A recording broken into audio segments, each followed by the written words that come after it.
Hello everyone and welcome back to another video. In today's video we're going to be covering every way to get Super Awakening coins, of course, with the upcoming collaboration next week. We need lots of Super Awakening coins to set SA6, all of those characters. Not only that, but Super Awakening coins are sort of one of those pieces of materials that you just need for everything. True Awakening, Super Awakening, you need it for box progression, you need to level up those characters so you make sure you can do the content you need to do. There's lots of reasons why you need Super Awakening coins, and we're going to go over every way to get them. So firstly, we will start with stuff like dailies. So we'll go all the basic stuff. So you've got dailies here, that one being the patrol one. So you set off one patrol, you can do that every day, and you get a Super Awakening coin, which is pretty good. It's 7 a week, not too bad. Weekly, you get 6 Super Awakening coins. You get 2 from the 3 logins.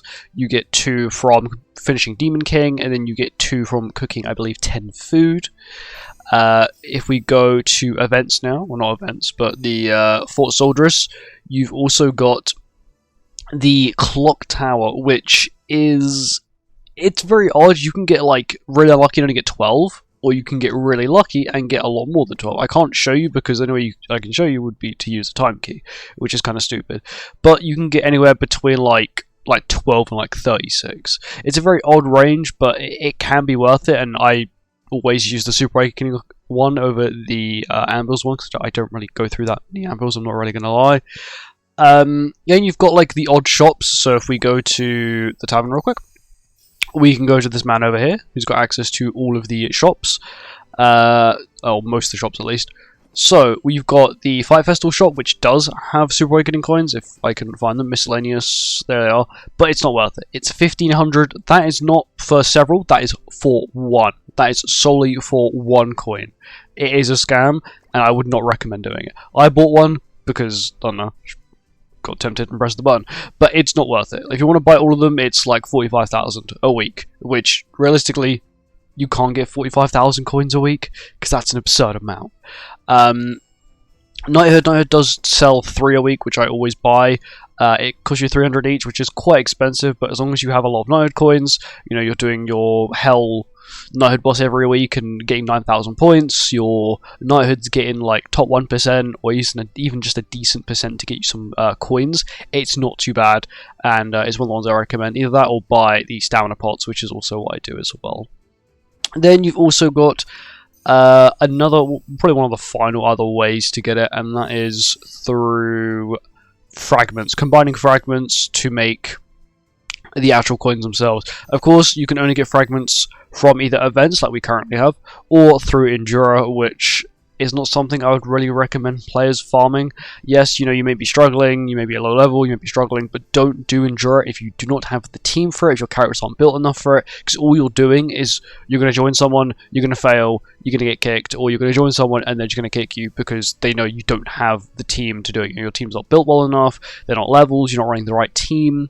The amount of players I've tried to do Endura with who either don't know what they're doing, or are not even, they join me and they're running like King and Diane with light melee Liz and someone else, and I'm like, you don't even know how to do the content. Just don't join if you don't know how to do the content, you don't have the right team set. Now on to events, so those are all the ways you can always get SA coins, so all of them are always available every time. Super Awakening coins like that, so I also split them into events. Now we've got events. So firstly, we'll go with a new piece of content that was recently added, very small piece of content, but that is event patrols. Like as you can see, this one here gives you 1 Super Awakening coin, but there is a catch. You must have the end of month character to get that. And then if you have the, let's say, part 2 character, you can then get some hammers as well. But as long as you have the end of month, so like either like Skull Festival, or it was Gelder, or characters like that, you can get the extra Super Awakening coin a day. That does last the entire length of the event, so from their launch until their finish, the finish of their banner, so that's normally about 4 to 5 weeks, depending on the event and the timescale the event's out for. So it's not too bad, that's quite a few additional ones. Yes, it is only 1 a day, but after a while, 1 a day from patrols, from the daily, 6 a week from the weeklies, and 1 a day from this, it can start to add up, which is pretty good. But I'll claim all of these here. It takes quite a while to claim, for some reason. There we go. and you see it's a special reward. If I go to set, you can see it forces it to have, that's the special mission 1, it forces me to have Skuld on the team because it is for Skuld. If I had Loki, it would put Loki in this team as well, because I don't have Loki, it doesn't have that, and I won't get the special rewards for it. Now on to stuff like event boss shops. So you've got event boss shops, you've got yeah, you've also got like Leonis Defense. I forgot Leonis Defense. Yes, I know. You sort of have to buy. Oh no, they're not here. I thought they were here. That's probably just Labyrinth. So in Labyrinth, yeah, there's a two rows of stuff you basically have to buy before you can get access to the bottom row of all the good rewards, the diamonds, the outfits, all that kind of stuff, the LR coins, and that gives you about 3 Super Awakening coins, which isn't really that good. Also, I've got to mention Knighthood Boss. Knighthood Boss actual completion. So it's it's so hard to see which one's a Super Awakening coin, but there is Super Awakening coins in here. Trust me. If you're wondering where I sound a little bit weirder, I just got a little bit close to my monitor. There we go. Yeah, so you can get Super Awakening coins from this. Of course, that is like the 9,001. I'm not sure if you get any from the 6,001. Once again, you can get these every week. They do refresh every week, so I highly recommend going through them as well. You've also got the King Exchange, so the Event King Exchange, not the normal one, the event one. If we go to this man over here, we go to here, we go on to the Event Exchange, you can trade in SR pendants. I can't do it because I've already done it, but you can trade in SR pendants for Super Awakening coins. It's about 3 SR pendants per Super Awakening coin, and you can only do it up to 10 times. So you can get 10 Super Awakening coins from this method, and bear in mind this event refreshes like every month. They guarantee bring out every month, so there's another 10 Super Awakening coins you can get at the end of every month. And then one of the final ways you can get Super Awakening coins is through event milestones. So if we'll go to this event milestone, as you see there's Super Awakening coins from this event milestone, which is the event boss one. If we also go to the Whack-a-Hawk event, which is also new, you've then got, once again, more milestone rewards there. So yeah, it's always good to make sure you're doing these events, because even the rewards themselves can give you Super Awakening coins. This one doesn't, but oh no, they do. It's up here.